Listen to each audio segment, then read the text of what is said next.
Assalamu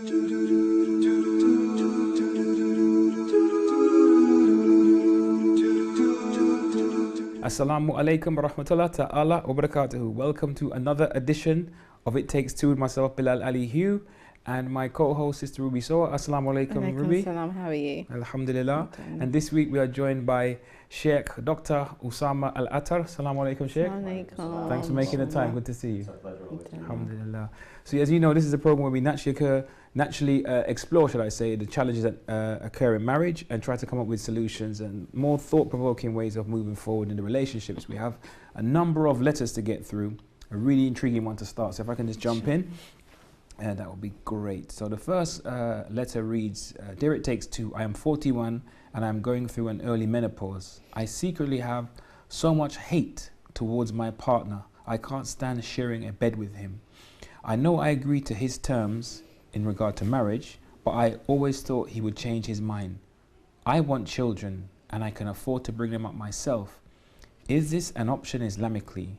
How can I get over the anger? And what should I do? And it's from an anonymous sister in the UK from London. A very, very, very loaded or emotive inquiry from the sister. Things to do with, you know, bringing life into this world and the desire to have children is very emotive. What's one of the first things that comes to mind for yourself, Sis Ruby, as a sister? I sympathise with the sister, and I just want her to know that early menopause is not a new phenomena. This does exist, and there's a lot of research that is being looked into why this occurs, etc. So there is support out there. She mentioned she's in the UK. That's right. There are London. lots of support groups that she can look at online. I think first of all, she needs to grieve and she needs to process, because this is something that most women think they'll get later on in life, especially in the day and age that we live in. We kind of put child rearing to a later stage because career, finances, other things come first. In her situation, she stated that it was a joint decision that she made in the marriage. Oh, she agreed to his terms. To his terms. And this is also something that is not new. I hear a lot of brothers, their conditions of getting married is for whatever reason they don't want to have children, or they delay it for financial reasons, or career advances, etc. So I think the thing that sticks out to me is that she needs to grieve. She needs to process the news that she's been given. Why do you say grieve? Does it seem like it's a done deal, as if she won't have children? Because she's implying I can afford to bring up a child on my own. Well, afford to bring up a child by yourself could mean fostering, adopting, looking at fertility treatments, surrogacy, for example. There's so many options out there, and if her husband is adamant that he doesn't want a child, you don't have to biologically have a child, you could foster, etc. But I think she needs to deal with the issues of anger, shock, and process that first. And maybe she is, it's something that we take for granted. When we have something and it's taken away, suddenly we look at the clock and think, part of our identity is gone. She may feel that she's not a natural woman anymore. So I think she needs to definitely reach out to professionals and process this, and then deal with what her feelings towards her husband. But she needs time to process, I think, what's definitely going on. So Sheikh, as I mentioned to Sister Ruby, this is one of those type of questions that are very emotive. Even in the field of evolutionary psychology, they talk about the urge to reproduce as being in our DNA, and particularly for women who carry children, this is such a strong and emotional issue. And I was wondering, from an Islamic point of view, from a spiritual point of view, what are some of the reflections that come to mind when you hear this type of scenario? Right. Well, my heart, reaches out to this individual. It is indeed many married women's dream to become mothers, and it is their desire. And so I would urge the sister, however, to be patient, not to come to any conclusion, not to rush to any conclusion, but rather sit down there, reflect upon the options, and then make the decision based on the reflection. As the sister mentioned right now, this sister could be just exposed right now to the news that, you know, at this young age she's reaching this state when maybe it's sometimes perceived that it comes at a much later age. Yeah. And so now she's kind of in the state of shock, and you don't want to act when you're in the state of distress or the state of confusion, because you may not then make the right decisions. You want to be patient a little bit, kind of digest this. As the Sister Ruby mentioned, there are kind of ways of dealing with this, and then make your decision. On a second note now, of course, it is important to discuss with the husband, you know, be frank about it and try to explain to him the situation. Yes, maybe in the past she agreed to, you know, the conditions, but now at this stage in life, when she's reaching a stage where she may not be able to have children anymore, and it is the sunnah of the Prophet sallallahu alaihi wasallam, like the Holy Prophet sallallahu alaihi wasallam says in the hadith that marriage, get married, have children, and I will be proud of you on the day of judgment. So wouldn't you want to make Allah proud, the Prophet proud sallallahu alaihi wasallam, in front of Allah, in front of other nations? If this individual, her husband, also has family members, like I don't know if his parents are still alive, for example, older siblings who may he kind of respect, listen to, I would try to kind of in a subtle way get them involved as well, encourage him, so that, you know, this way you've got kind of this encouragement that is happening not only from the wife but also from the family. So there's that like support. a gentle persuasion. That's absolutely, you know, sometimes when you're exposed to an idea, you know, in psychology, when you're constantly exposed to a certain idea, subconsciously you start to kind of digest it, you know, accept it, and maybe act upon it. So hopefully this kind of methodology may work with this individual at this stage. Ruby, this is something what's come to my mind is, how common is this amongst you know, in this era, for sisters to get married and that to be a condition? Because it seems like a tough thing, but sisters might think, okay, I'll kind of go with it, and you'll soften up. I can't really say how common it is, but I have heard repeated stories that this is coming up. I think, as we've discussed on previous programs, a lot of the time it's really hard to get married in the first place. There is,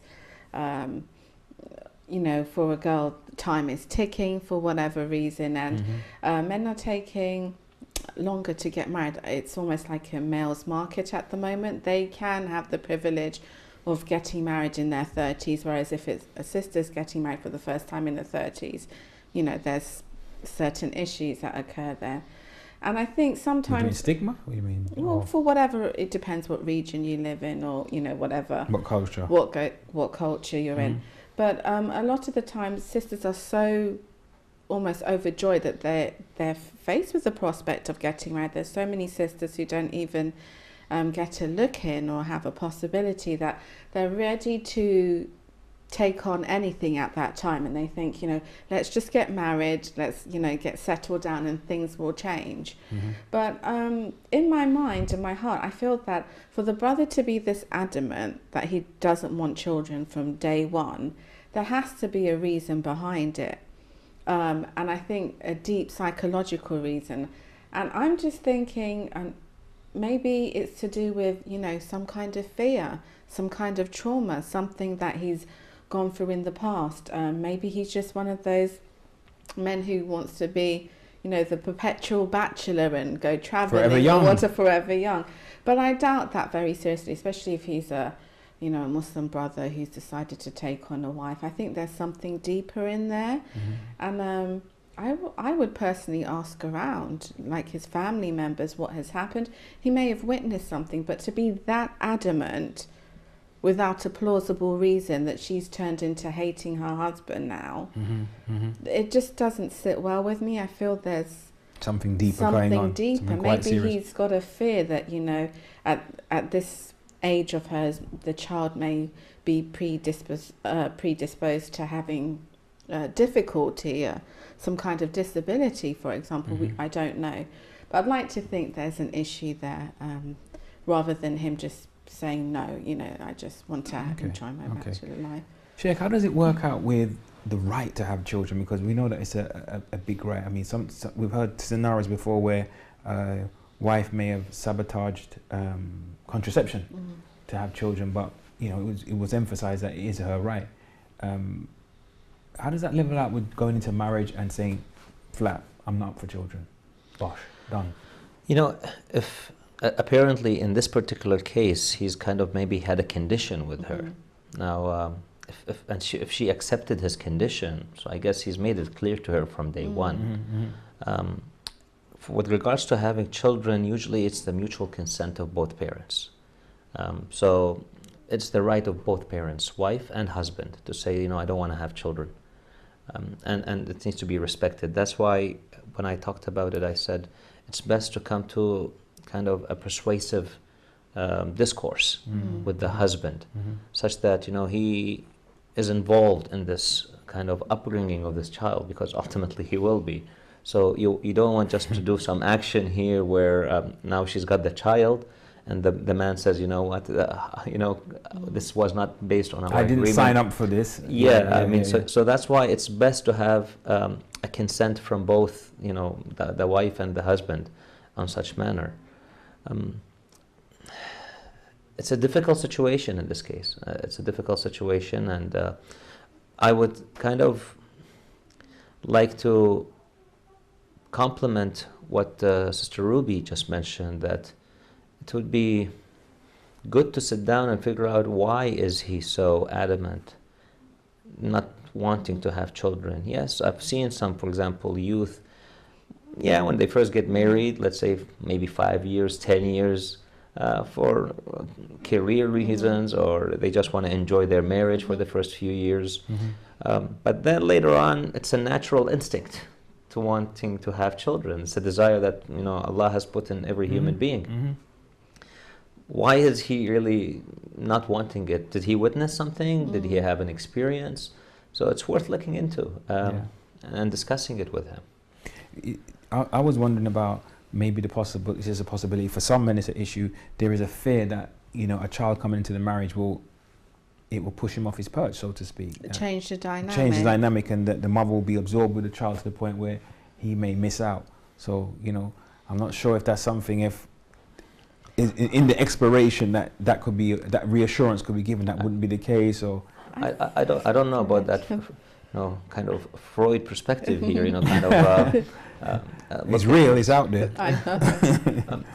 You know, one approach sometimes when having a discourse of such nature, emotions are very kind of strong.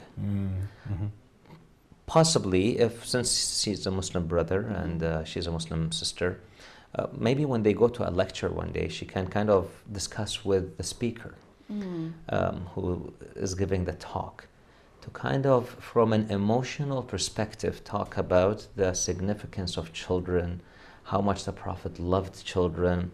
When you grow up, you know, they will look after you, they will be supporting you, bringing stories. For example, you know, it is narrated that Prophet Isa alayhi salam, Jesus peace be upon him, one day was passing by a cemetery, and he prayed to Allah subhanahu wa ta'ala to make him hear what is going on in these graves. And so he listened to something. What caught his attention was one of the people in the graves, one of the men there, was shouting from the pain of the punishment of the grave. Now, interestingly, he goes through. A year later, he passes by the same cemetery. Again, he says, Ya Allah, can you allow me to listen to what's happening in there again? So Allah subhanahu wa ta'ala allows him to listen, and it catches his attention. That voice is gone. So he says, my Lord, last year I came by the cemetery, I listened to this particular individual in this grave who was shouting. Now I don't hear his voice anymore. And the response came that, Ya Isa, or Isa, or Jesus, he has a son who prays to me in the middle of the night.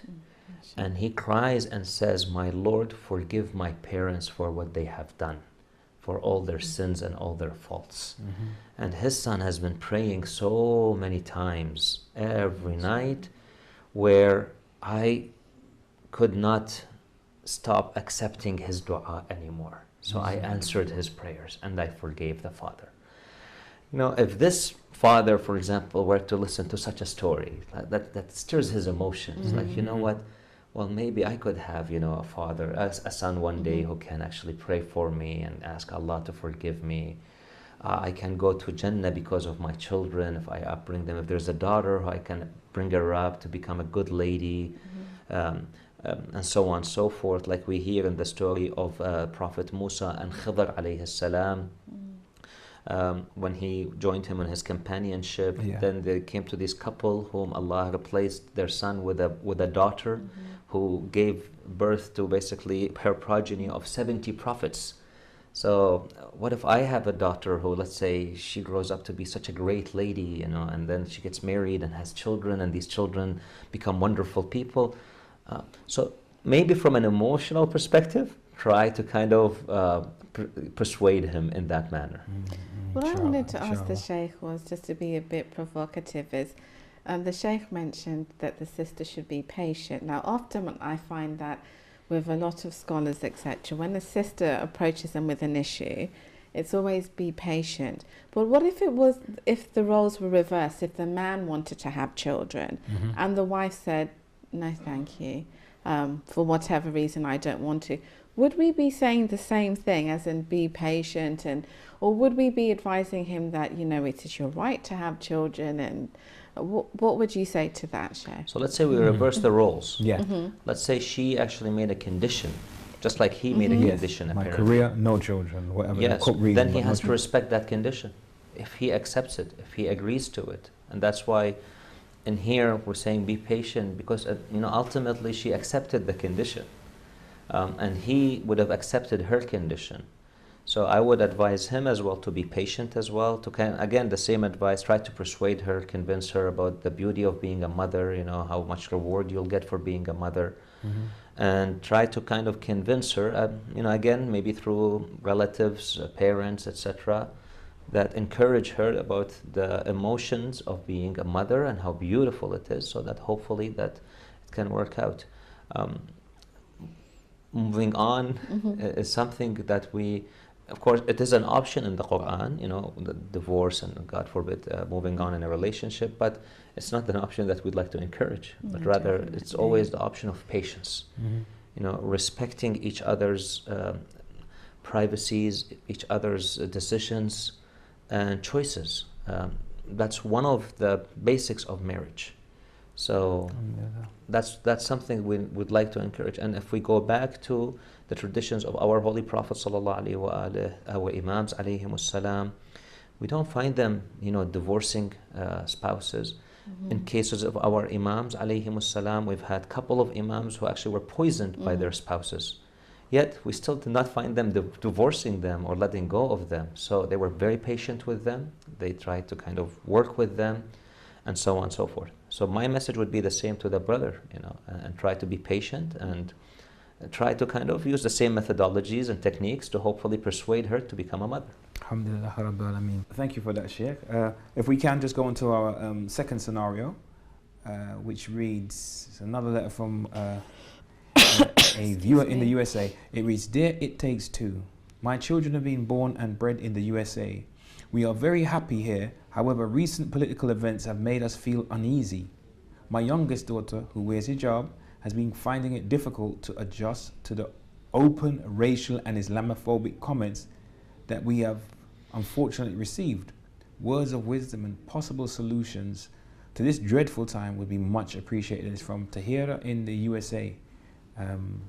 Very, very interesting times after recent political events and the emergence of a new president-elect, and the climate in the USA, just like in Britain at times with whole Brexit and different political people making provocative type statements in the mainstream media, are not always helping the Islamic or the Muslim community. So, what are your reflections, sister? I have some friends in America who are going through exactly the same thing with their daughters, and they happen to live in the suburbs where there isn't, they're one of few Muslim people who are visibly Muslim, I mean, wearing a hijab. Or they could be the only Muslim in the community. So they have to put up with it every day, the stereotypes, the looks, the glances, etc. And it's very hard, especially for teenagers, especially if you do not have that visual reminder that there's others like you. I think definitely at a young age, you are influenced by people around you, like it or not. So when you see some people, we all know that you feel like, oh, they are like me, I can relate to them. They're going through the same thing. What I would recommend the sister to do, we're in a wonderful age, alhamdulillah. It's a double-edged sword with the internet and online.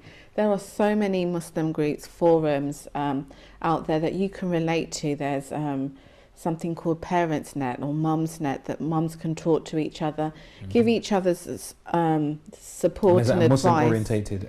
Well, it depends. I'm sure there's lots of Muslims on there as well. It's just a generic example that I was giving on how to deal with these situations, because, you know, even getting on the school bus with my friend, unfortunately her daughters had to take the hijab off because it was becoming a safety issue. They were yanking it off and practically strangling her. So she felt safer changing school and not wearing hijab. I'm not recommending that, but these are very real situations that people are dealing with. And I do think that if you can meet up and talk to other Muslims who have daughters or sons or from different races, etc., it does help. And another thing that I would say, it might be off the subject, but get to be involved in your community. A lot of the time, what does that mean? Well, a lot of the time when we're in a society where we don't even know who our neighbours are, you know, we're so busy, introduce yourself to your neighbours, invite them over for a cup of tea, you know, say hello to your neighbours. We're all normal, we all go through shopping, school, work. Be the first one, don't be afraid to smile, you know. Try and find some common ground with people, and most of the time you can find that people's attitude, they kind of stand down because they can relate to you. So what they see on TV or hear on the news isn't what the experience they're getting. So I think, you know, you can do little things by getting to know your neighbours. In America, it's very popular to have Tupperware parties. You invite them for tea and have, you know, some snacks to eat, etc. And people like that.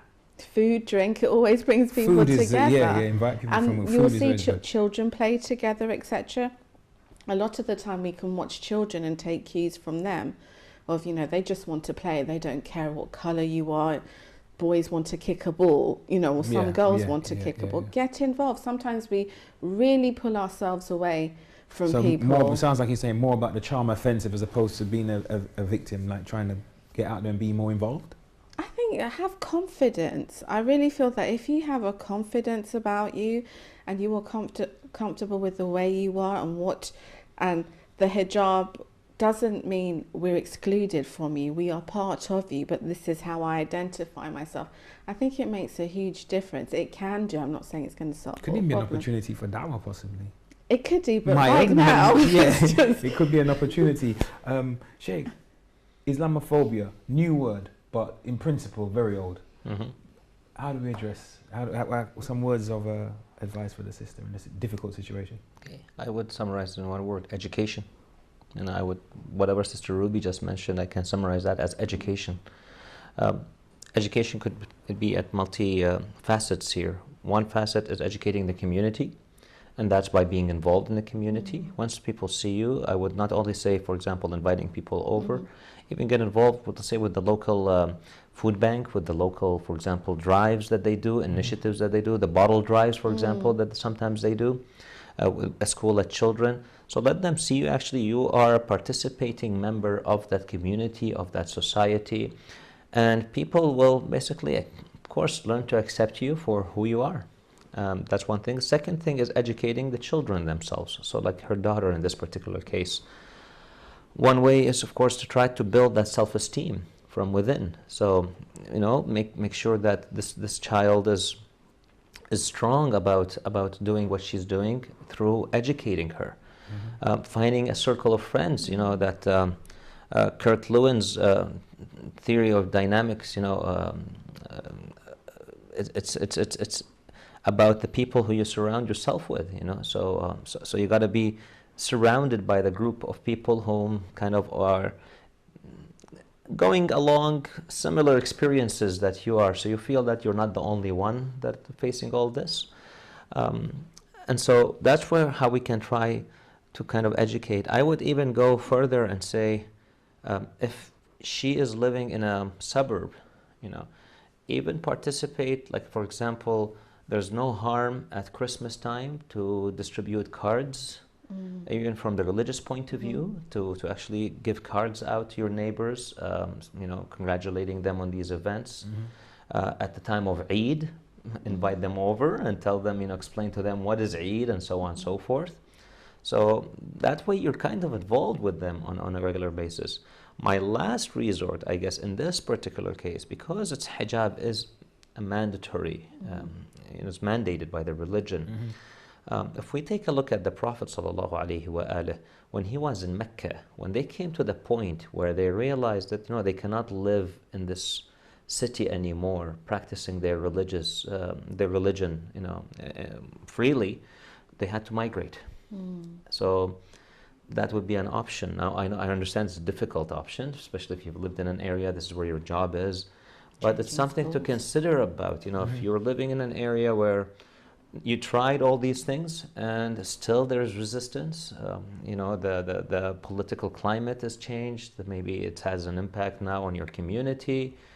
And if you realize after doing all this, you're still not being accepted, maybe it is time to consider maybe going to some place where there is a bigger community out there, there's bigger support out there, so that hopefully you kind of find that